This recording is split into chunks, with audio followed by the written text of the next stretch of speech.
Hey, welcome to the Dropship podcast. And I'm going to start it off hard right away, John. Is dropshipping dead?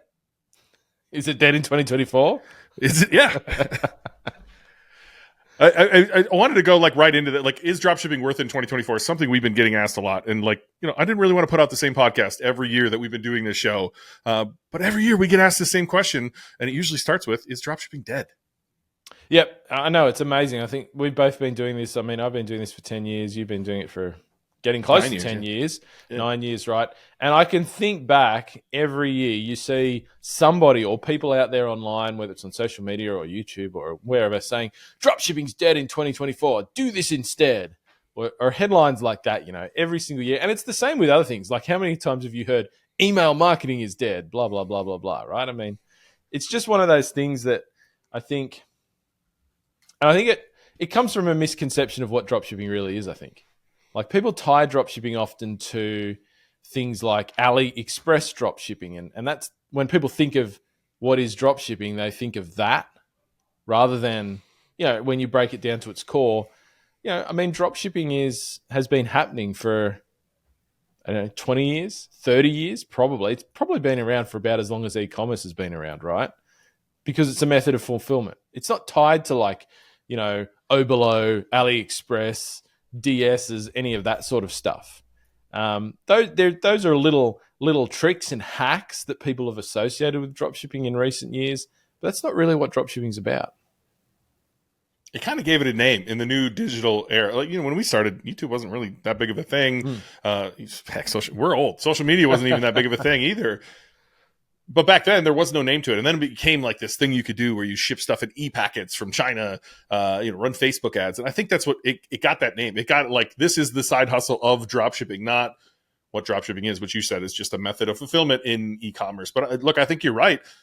In fact, I think this might be, honestly, one of my favorite years for dropshipping. There's just too many people who, the whole market is reset. There's been a lot of people who had great times in COVID. I think a lot of businesses had great times, and a lot of people came crashing back to earth.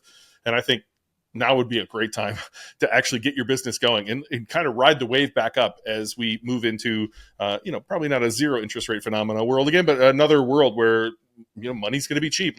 People are still buying things. I think this might be one of the best years ever in dropshipping, for me at least. But you got to do it the right way. It's not the DSers. It's not the, what might actually be dead, the low ticket dropshipping. It's high ticket dropshipping from vendors, from suppliers, from brands that exist in your local country. For me, that's USA. For you, it's Australia. We got students all over the world. Yeah. And I remember back when the whole, that what we call low ticket, the AliExpress, the DSs, all of that stuff kind of first popped up maybe it was 5 years ago. You saw all these dudes who were like, oh, we're making heaps of money doing this, blah, blah, blah, kind of pop up overnight. I don't see those guys anymore. So I'm willing to put my hat in the ring and say that stuff is dead. I don't know that it was ever really a big thing, but in a long-term thing, but I would say that's dead. But dropshipping itself, let's face it, the biggest e-commerce companies in the world have dropshipping. Products are dropshipped everywhere. I go online to do my groceries at Woolworths in Australia, and there are products in their catalog that are dropshipped from marketplace partners, blah, blah, blah. That's dropshipping. It ain't going anywhere. The biggest companies in the world have dropship products that they sell. So the notion that dropshipping is gonna die or is dead it's just marketing hype that people try to push out online to support some other agenda that they have. And to your point, if you do it right, it works now, it worked yesterday, it's going to work tomorrow. Well, the funny part is I actually dug down. You guys know, if you listen to this, I love keyword research. And so I dug down into some of these. You'd be shocked at how many of these questions came up right around that. You type in, is dropshipping dead? You're going to find, is dropshipping still profitable? Can you still make money with dropshipping? How much does the average dropshipper make? And I think look, we've recorded nearly 300 podcasts, John. I think that we've answered a lot of this stuff, but maybe can you still make money with dropshipping? I think, later in this episode, we'll probably walk through some of our students who have been on this show that we can direct you to specific episodes. But I keep going back to I think this is one of the best times to start dropshipping because there's plenty of money to make in dropshipping. Yeah. And look, there is plenty of money to make. It's still profitable, at least when you look at it from the way that we mentioned, working with local suppliers, high quality products, higher ticket products. Margins there's the odd brand, the odd supplier here or there where their margins might have changed over the years. But by and large, like when I look at the margins that suppliers are presenting in general, and we have the great experience of being able to look across a lot of people's experience with starting these businesses, people who are in our course, people we coach, all of this sort of stuff, as well as businesses that we're in as well, where we see this. Like the margins that suppliers are putting out there as their wholesale margins, they haven't really changed. Like I remember when I started 10 years ago, 30 to 35% gross was kind of what you were expecting, right? And there would be some either side of that. There'd be some that were like 20%. There'd be some that were like 40%. And maybe you'd get even above 40% from time to time. Look, I mean, we picked up a new business, last year. Margins are the same. Like we've got 50% margins on that business. We've also got some 20%. We've got some 30%. We've got some 35%. Like it hasn't changed at all. The costs, I think, once again, CPCs on places like Google and stuff like that, they change, but I don't think they've changed that much. Like the cost of making a sale, I don't think has shifted significantly. So to me, is it still profitable? I'm going to say it's more or less still as profitable as it was when I started. The crazy part is I've been in so many markets to this point, and yet we still have many new students who continue to show me new markets, and they're all, like you said, about all the same, about profitable, right? So I started out selling 3D printers on the 3dprinterguy.com, right around that 30% margin place. I've sold standing desk, I've sold golf simulators, I've sold tiny house supplies. I've helped in a lot of industries. I've consulted in a lot. They're all about the same. Now, I've been in some that suck, and I've talked about them on here before, right? Like pitching machines, baseball pitching machines. Not good. Not great margins. But for the most part, by and large, like you said, right around 30% margins. And then really, to hammer this home, I think at the end of the day, the average dropshipper takes home 15%. I don't want to say what they make in revenue because everyone does different revenue. We've got students in the 5 digits, in the 50K range, in the 100K a month. I've been well over $1 million a month. You've been well over $1 million a month. And so but at the end of the day, it's 15%. So just do the math on that. Hey, whatever sales I'm doing, 15% of that is typically what you're going to end up taking home from a dropshipping business. Yep. So net in the pocket. Yeah. I mean, I think that's the same. If you think about, there are hundreds of thousands of suppliers out there for the types of products that we recommend that people should drop ship with. And yes, like it's like any group. There are some that are great, there are some that are average, and there are some that are not great, right? Like if you put any group of anything that people do together, you're going to see that. And it's no different. There are definitely some suppliers out there, and there are a small number of niches where margins are not profitable. And as long as you know, like, how to approach that and how to identify and that sort of things, like, it's not a problem. Do you know what I mean? Like, it's not a significant problem.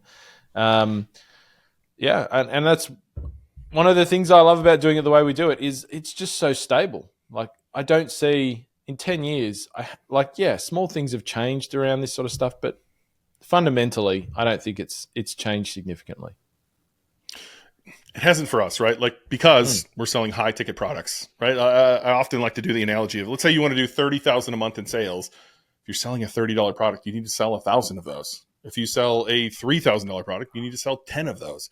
And I don't think anyone listening to this who maybe hasn't started yet can't wrap their head around the idea that they could make 10 sales in a month. Like, that sounds much more achievable than saying, hey, I'm going to go sell 1,000 of this widget. But I bet that's where, again, doing more keyword research, I found, is dropshipping hard as one of the next questions we wanted to answer on this podcast. Probably sounds hard when you're like, hey, you're going to need to make 1,000 sales next month in order to, even get close to what you made at your job. Whereas if I said you just need to make 10 sales to do 30,000 in revenue, that might sound a little less hard. Yeah. I mean, I think it significantly does. And I never want to use, the opposite of the word hard is, of course, easy. And I don't think that's a term that you ever want to use when it comes to business, because I don't think any business is easy.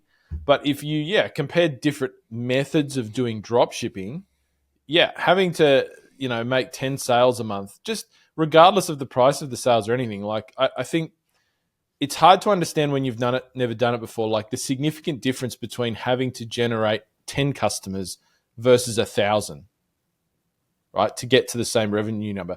Generating 1,000 customers, regardless of the price point, primarily in the beginning, you're going to be using paid traffic. That's actually a really, try and drop the F-bomb in there. That's a really massive amount of traffic that you have to be able to generate. And to be able to generate that much traffic to produce that volume of sales profitably, like that's like kind of A-level marketer skill level, right? Like that is hard. I'm not going to lie. That is real hard. Your chances of doing that out of the gate as a beginner are very low. And this is one of the reasons why some of the models we mentioned earlier never really survived, because if you're a pro marketer, you can probably do it. But most people who want to start dropshipping, who want to change their life, who want to get out of their 9-to-5 job, you're not going to walk into it as a pro level marketer. Like, it takes experience and practice to be able to do that, and a lot of money, right? That's a decent budget on the table every month. Like, that's a 5-figure budget, advertising budget, to generate 1,000 sales, right? It's tough. That's hard. But having to go out and find 10 sales to produce the same amount of revenue, no, that's less hard. I'm not going to say easy, but that's less hard.